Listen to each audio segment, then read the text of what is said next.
Hola, bienvenidos al podcast Psicoeducando en Salud Mental, con el psicólogo clínico Eduardo Mazariegos.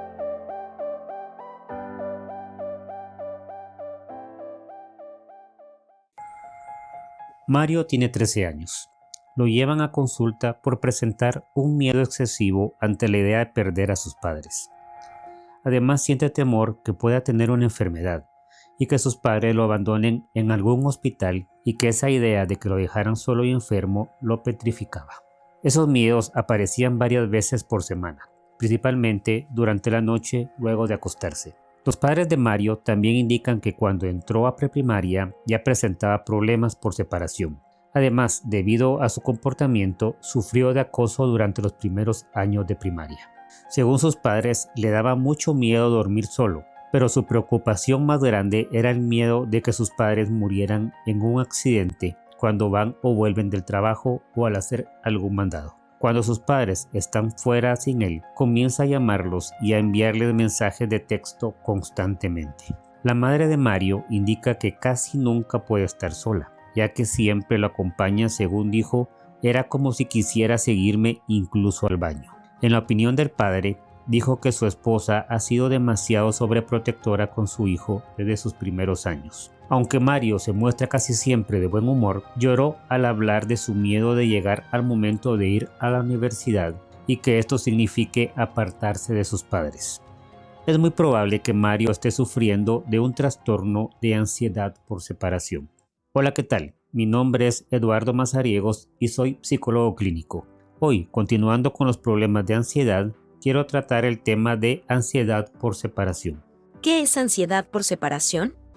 Es una ansiedad o malestar excesiva que se da por la separación o el alejamiento del hogar o de las personas por quienes se siente más apego, donde principalmente preocupa la pérdida del bienestar o la muerte de estas personas, sobre todo la separación de ellas, y necesitan constantemente conocer su paradero y contactarse con ellas. La ansiedad por separación no solo es excesiva, sino además persiste en el tiempo, ante lo que percibimos como una pérdida por algún posible daño, como por ejemplo miedo a que lleguen a sufrir una enfermedad, un rapto, un accidente o la muerte. Aunque es normal sentir ansiedad por la figura de apego, principalmente en la niñez se vuelve patológico, es decir, no sano, cuando esta ansiedad es superior a la que se da en la mayoría de personas con el mismo nivel de madurez y desarrollo. Debido a ello, las personas que padecen este problema se resisten a salir lejos de casa. Incluso pueden llegar a resistirse a ir a la escuela, ir a trabajar, a la universidad, etc.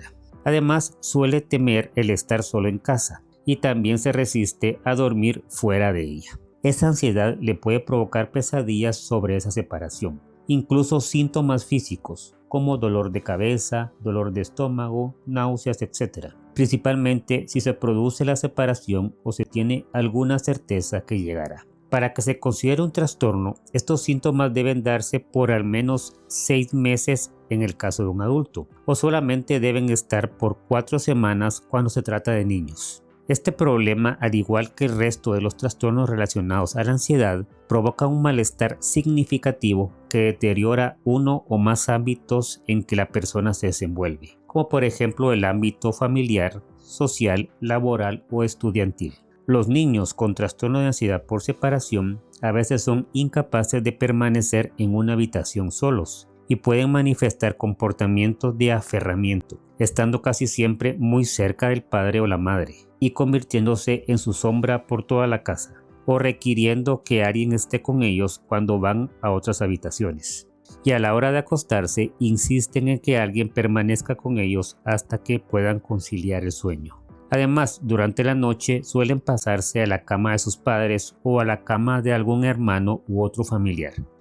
¿Cuáles son las principales características de quienes lo padecen? En el caso de niños puede presentar poca comunicación, pueden ser reservados, indiferentes, presentar tristeza o dificultad de concentración. De acuerdo con la edad, pueden presentar miedo a los animales, monstruos, a la oscuridad, a los fantasmas, ladrones, secuestradores, viajes en avión, conducir, etc. Y que lo puedan ver como un peligro para la integridad de la familia o de uno mismo. ¿Quiénes pueden llegar a padecer ansiedad por separación?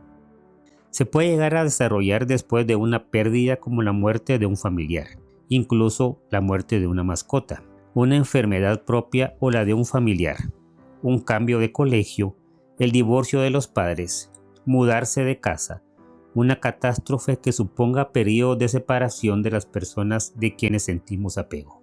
En los adultos jóvenes, por dejar la casa de los padres, al casarse o convertirse en padres, principalmente si existió sobreprotección en su niñez. Incluso también puede ser por herencia. ¿Qué tipos de separación son los más comunes? En primer lugar, la ansiedad por separación de los niños e incluso en los adolescentes es más común que sea hacia sus padres o sus figuras paternas. Un ejemplo de ello es el caso comentado de Mario, que a sus 13 años ya padecía de un miedo excesivo de perder a sus padres, incluso miedo a padecer de alguna enfermedad, y que eso significara que lo llevaran a un hospital y lo abandonaran ahí, algo que sería muy poco probable. Además, también sentía una ansiedad excesiva con solo pensar que sus padres pudieran sufrir algún accidente cuando iban al trabajo, por lo que sentía la necesidad de estar enviándoles mensajes o llamándolos para asegurarse que estarían bien. En el caso de los adultos, ¿cuál puede ser el caso más común de ansiedad por separación? Otro tipo muy común de ansiedad por separación en el caso de los adultos es hacia la pareja. Esto se presenta ante una separación definitiva o un distanciamiento por cualquier motivo. Cuando se da este tipo de ansiedad, tiene una explicación detrás de ella. Por ejemplo, que en algún momento de la vida se haya sentido abandonado, ya sea por sus padres o una figura de apego, lo cual se le da mucha importancia y temor a volver a pasar por algo similar. Por otro lado, también se presenta cuando se tiene expectativas muy altas en cuanto a la realización personal.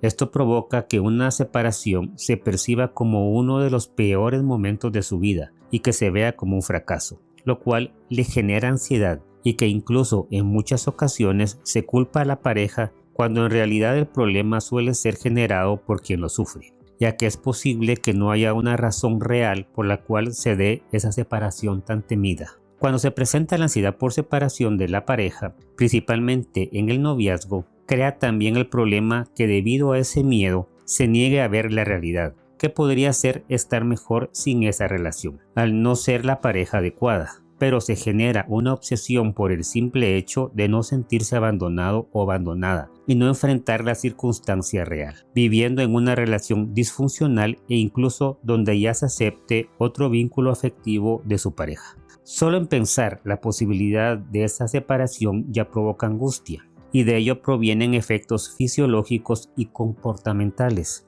en muchos casos, que le hace disfuncional en algún ámbito de su vida, principalmente la familiar.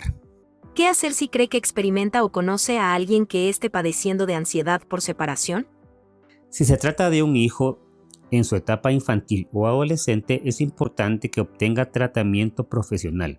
Mientras más pronto sea diagnosticado, ayudará a disminuir los síntomas. Para esto, él o la terapeuta es su mejor aliado, que le enseñará al niño o adolescente a afrontar una situación difícil que esté pasando o que perciba que puede llegar a pasar. Para ello, el psicólogo determinará el tratamiento específico para cada caso, dependiendo de la edad, de sus antecedentes, de la gravedad, de qué tan colaborativo es y si fuera necesario podría referir a un médico especialista para ayudarlo también por medio de medicación. El profesional también ayudará al niño o adolescente a aprender destrezas de manejo de ansiedad y por supuesto los padres o figuras paternas tienen una participación indispensable en el tratamiento. Ahora, en el caso de un adulto con ansiedad por separación, principalmente de su pareja, es importante la psicoeducación para comprender los síntomas. Este podcast puede ser el primer paso. También es necesario manejarlo en terapia para verificar las creencias que están detrás de ello y modificarlas por creencias más adaptativas. En algunos casos también será importante una terapia de exposición, es decir, si necesita estar siempre con su pareja, deberá aprender a vivir en forma independiente y comprender, aunque eso no sea fácil, que se puede llegar a ser funcional aún estando sin esa figura de apego. Se debe comprender también que la pareja puede llegar a cambiar de parecer sobre la relación y se deberá aceptar esa situación. Para mejorar su situación es importante el compromiso de quien lo padece, de querer solucionar el problema. Eso quiere decir que realice todas las indicaciones al pie de la letra que le dé el terapeuta, como las tareas y la exposición. Además, para ayudar a disminuir la ansiedad es importante mejorar los hábitos, mantener siempre el cuidado personal, realizar actividad física en forma regular, dormir lo suficiente, alimentarse sanamente, evitar bebidas alcohólicas y cafeína, aprender técnicas de relajación y manejo del estrés. Con esto le puede ayudar el terapeuta. Se debe también distraer de forma saludable y seguir con sus actividades habituales. En fin, hay mucho que hablar sobre este tema. Sin embargo, espero que le haya sido de utilidad esta información que he elegido. Muchas gracias por llegar hasta acá. Y si conoce a alguna persona que pueda ser beneficiada con este podcast, por favor no dude en hacérselo llegar. Hasta pronto.